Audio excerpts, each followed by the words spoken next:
Well, okay, I didn't think I would create so much movement and changes in the headset this morning. Great. So, I would like to make my presentation in English very quickly. The characteristics, ecological features of the Gargano Lagoons, Lesina and Varano in Italy. Actually, the two lagoons, and mainly the first one, the lagoon of Lesina, was really, at the lake of Varano and located in the southern Adriatic coast of Italy. And then after different activities, the mouth of the river has changed and has been deplaced and disconnected to the north.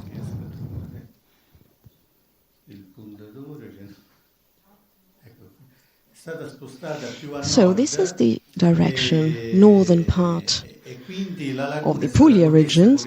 So actually, both lagoons are connected to the sea by two tidal canals running across their respective dune cordons. They were formed by deposition of sand and transported by marine currents. So you can see the coast, the Adriatic coast here, eastern part of Italy, and they are connected through those two tidal canals. And you have also dune cordons, which were formed by the deposition of sand through the marine currents. Now we have this northern east current coming from the Adriatic area, which has the same characteristics from the north to the south here, and here in Dalmatia, going to the northern part. So you create a circulation which is local in the Adriatic Sea, giving all this, movement of sand inside the coast and just transporting them. So this is also very important. So the great quantity of water coming from the Po River. Now, the Lesina Lagoon is situated on the southern Adriatic coast of Italy. It is a shallow, between 0.5 and 1.5 meters maximum. It is a microtidal water body, approximately 22 kilometers long, with a total area of approximately 51 square kilometers and a catchment area of 600 square kilometers. It is separated from the sea by a sandbar of 18 kilometers long and 1 kilometer wide, to which it is connected by two narrow tidal channels. Actually, one is Acquarotta on the west side and Schiapparo on the eastern part.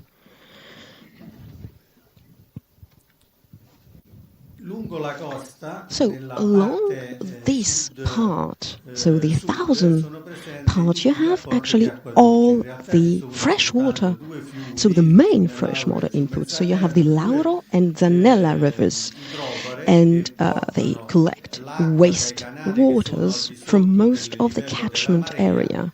So 6 intermittent streams and 2 drainage pumping stations. And here you have all the series of channels, and they bring water into the lagoon during winter time.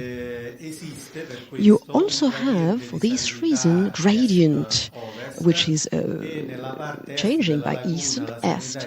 And here it's really depend on the period of the year. So with the presence of brackish water. So this part has about 500 acres, and you have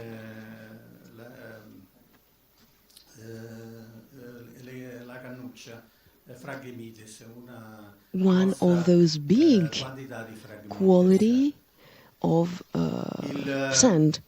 Now, what about the rainfall?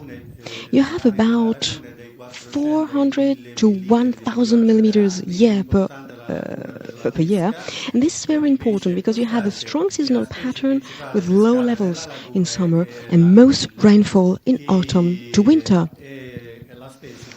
And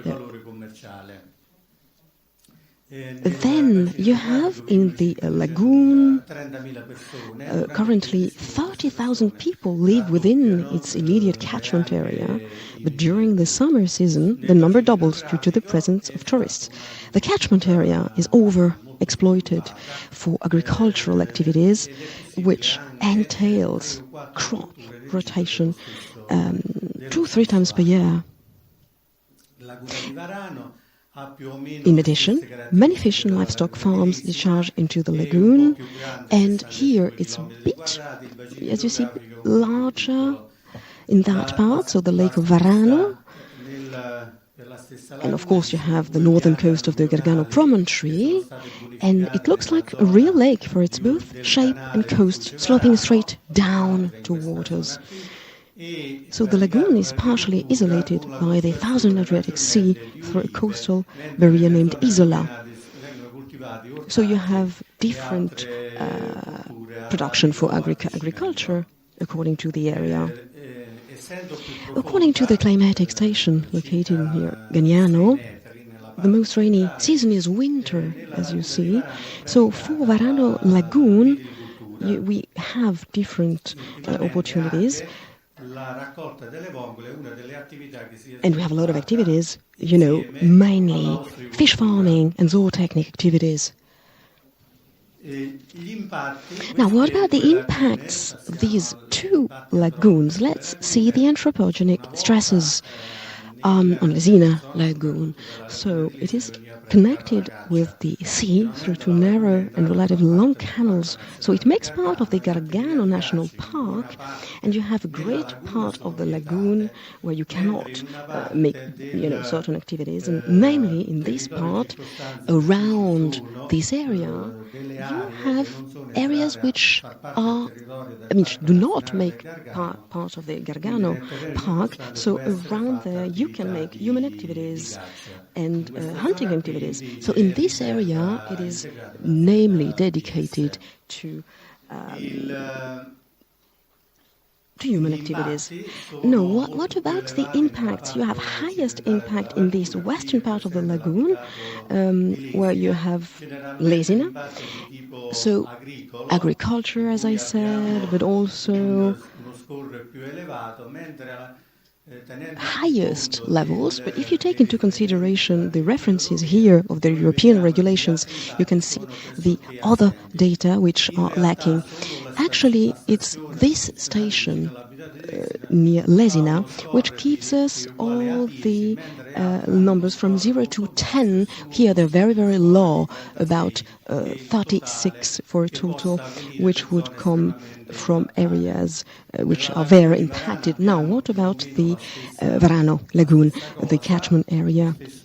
Lagoon presents more or less the same aspects, so you see that slide with the different characteristics, so the activities, which are very intense actually, so agricultural, livestock activities.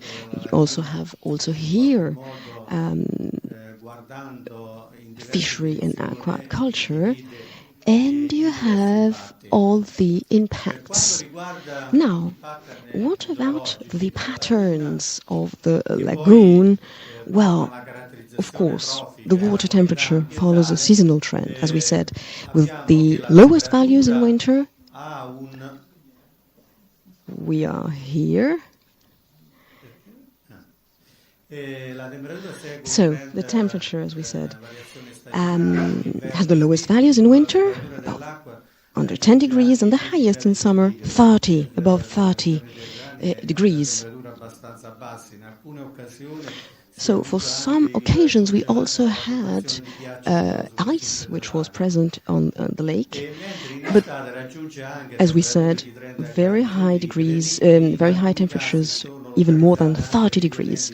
Then we have salinity, which is characterized by marked fluctuation over the period. Well, we've already dealt with salinity, but it's very, very important.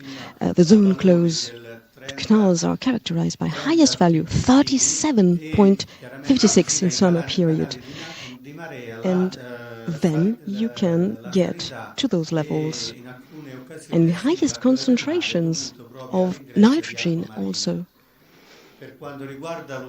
So for the oxygen, of course, in those areas where you have different characteristics and also getting to zero, but an average of 80% to between 80 to 100 percent for dissolved oxygen. So July about 85 and higher, in winter 120. So now what about the impact area? The nitrogen, the highest concentration of nitrogen are recorded in December, whereas the lowest values are in June. So you have in that case, the highest concentration of nitrogen are important, but also for phosphorus and silicates. But then, during the summertime, we have lower concentrations and lowest values. As you see, only what is generated inside the lagoon, and we do not have any other elements from the catchment basin. Now, what about the different traits? We have actually first phytoplankton. So phytoplankton abundance, look at the variations. We have, of course, an abundance which varies according to the year from September to May, and you can have blooming periods during springtime and also in the summer, especially in areas which are very different from the lagoon. Obviously, in summertime, you have Cyanophyceae, while in the winter, Euglophyceae. What about phanerogamy and the different priority habitat? They make part of Natura 2000 and that directive, of course, so they are linked, of course, to that framework. And they are declared priority, so habitat 1,150 for the presence of non-Odorostera nolti, namely in the western part, and Rupia cirosa for the eastern part of the lagoon, where you have brackish water. And then you have different species of macroalgae creating different areas during springtime and the growth of gracilis. And in the past, we already had different studies made on that gracilaria used in order to see what were the traits inside the lagoon, the nutrients, the characteristics of the nutrients. So the project has not had such a great success, unfortunately, because in certain cases we had great performance of growth, but in other cases, agriculture did not allow to answer and to tackle those needs, to study, the growth, and so then the economical activity did not have so much success. Now, what about the fish assemblage in lagoon of Lesina? Anguilla was, very much present since the beginning, since the end of the 18th century, about 2,000 tons per year, and now it's about 100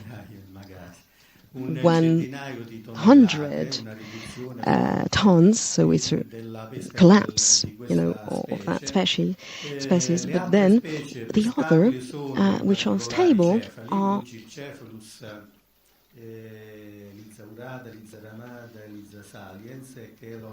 all these ones you can see on the graph, Sparide, and the Alphanias fasciatus, which make part of those species which are indigenous.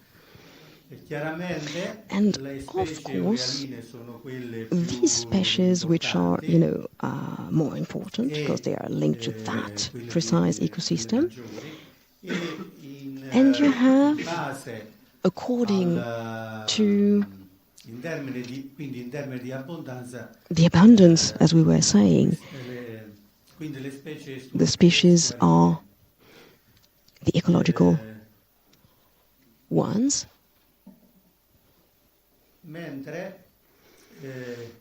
while according to the way they are, nurtured, well, that will vary according to the presence of nutrients inside the lagoon.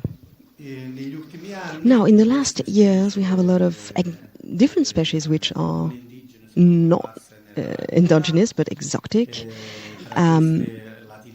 La tilapia, namely, and that was due to the environment and the territory. You have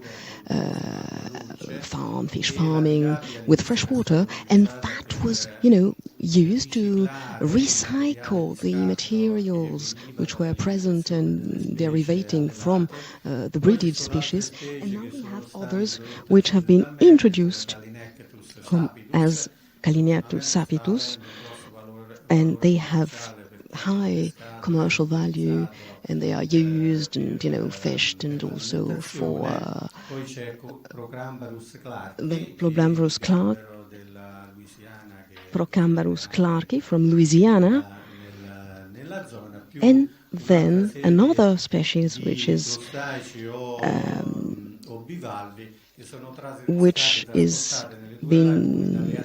migrating from the two lagoons, actually. Now, as for the quality of the environment, we of course have this nitrite vulnerable zone as far as the directive is concerned. We wanted to use the criteria laid down by the European Environmental Agency of 2001-2003, and water quality is assessed with reference to the NP ratio and the concentration of dissolved nitrogen and orthophosphate. According to that method, we can see that during autumn and winter, in the stations, you have namely in the eastern part of the lagoon, different concentration of NP ratios in this period which are high, confirming that the waters are affected by agricultural runoff. So this is why we can really conclude that we have a great influence of agricultural activities which will influence the quality of the environment.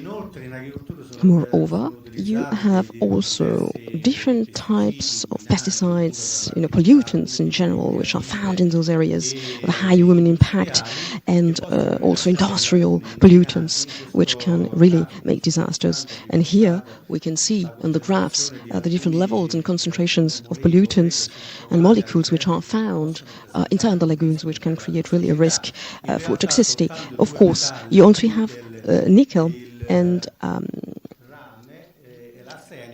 arsenic which are present, and moreover you would have concentration between the limits, which could create a risk for health, and this is, according to the method described by the directive. For all the other components, you have levels which are lower. Now, what about different activities that we have inside the lagoon, and their threats? What are those threats?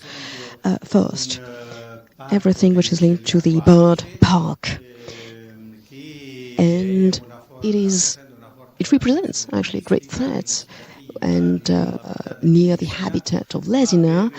But you have all of a series of phenomenon of anoxia in those areas, and bacteria of different kinds, which can influence then the life of different animals, and also the death of species. Then, apart from that, we have dredge material which can come from the lagoon, namely during rainfalls, And in that case, you would see, all these material parts here, which are, inside, transport inside the lagoon, and then they come on the shores and the surface. Then we have agricultural wastes, like polystyrol material, for example, in the lagoon. Then this is the picture representing the dystrophic crisis, and this was in 2008, so dystrophic crisis. We had different actions implemented in order to face that situation, and the period after 2008, look at that phytoplankton, which is really increasing, getting to that value, which is very high, like 180, even 200, whereas the other stations, which are here, during that event, the stations far from that area of a concentration at the same level, as we said, under 10. Then we have certain activities that we do.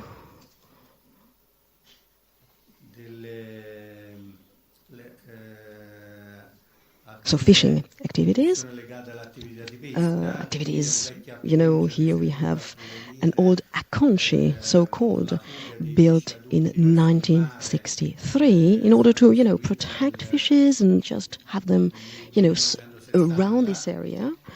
And that was built in a period of time, the summertime actually, during reproduction, period of time. And that occasion, they wanted to block, all the opportunity for them to leave that area. Then, what about lavoriero, so-called lavoriero, built in 1999 for fishing activities?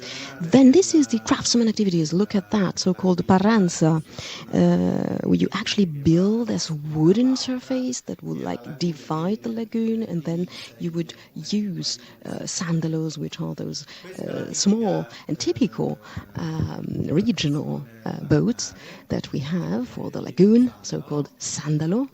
And this is the so-called bertovelli.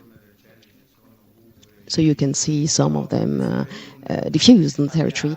And this is the pagliaio, where you have of course, only to have an overview of the territory, because fishermen, after their activities, they wanted to rest, and there was those small houses, and because of the winds, which were, terrible coming from the western part, they could not go back home, so they had to stay for a few days on the shore, actually, and on the dune, even for 3-4 days. So this is actually where they slept, where they spent those 3-4 days, and they had wine, of course. They could, survive, let's say. And finally, this is my team, my Institute of Marine Sciences, and this is my office and the buildings. Many thanks to all of you for your attention. Thank you so much.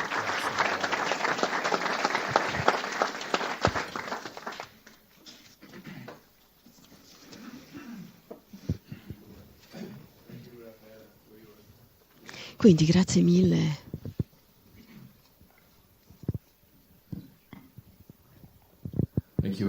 Grazie mille per la tua bellissima presentazione.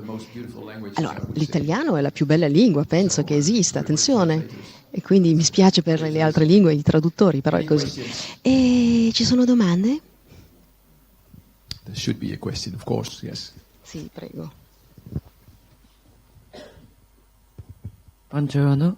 Est-ce qu'il y a des dispositions pour capter les pollutions agricoles ou des dispositifs pour faire en sorte que, au niveau de la détérioration de l'eau en lien avec le versant agricole, il y a des mesures qui sont prises?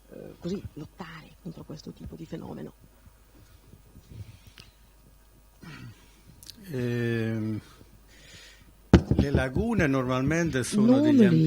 lagoons are environments where the activities are different, sometimes in conflict. So this is why in the environment we have a lot of conflicts deriving from those activities. And of course, the fight between fishermen and farmers is very important. Generally speaking, in Italy, you have farmers, which is very strong, at least in Italy, and stronger than the fishermen. Actually, it's not easy, because fishermen are not professionists. They're, so very often craftsman activities for fishing. So, you see, as far as the works are concerned, we speed it up a lot without taking into consideration enough the environment. Even with the directive we were dealing with before, we have done very few, not enough at least, to improve the wastewaters, to struggle against them.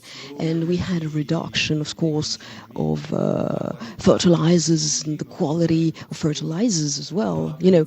Everything linked to that and the production, generally speaking. And as we saw on the slides, the results are, clear, tangible, and you only need to have rainfall, strange rainfall, to have all the material totally getting inside the lagoon, so the farmers have totally, abandoned the woods or, different things, because that would create problems because of the presence of problems or issues or organisms, or also monocultures as well. So yes. Any more?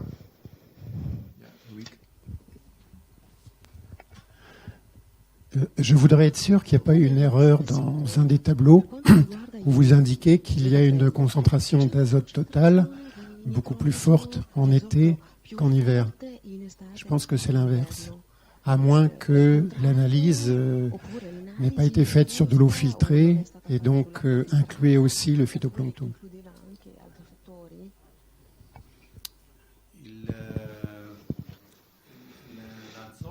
Alors, nitrogen, generally speaking, is highest during winter as compared to summer.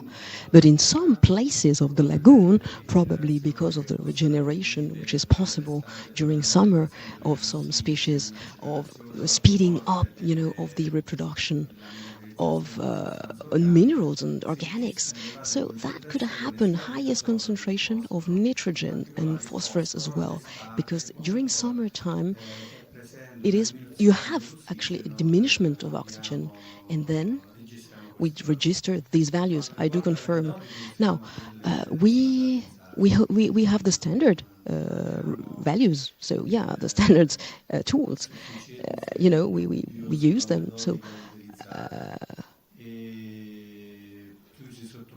And of course, we have the different tests which are processed during the year at European levels, and there are standards which are European, and then we have samples. So of course we examine and use those samples. But this is it. I don't know. These are the data. This is the explanation I can give you.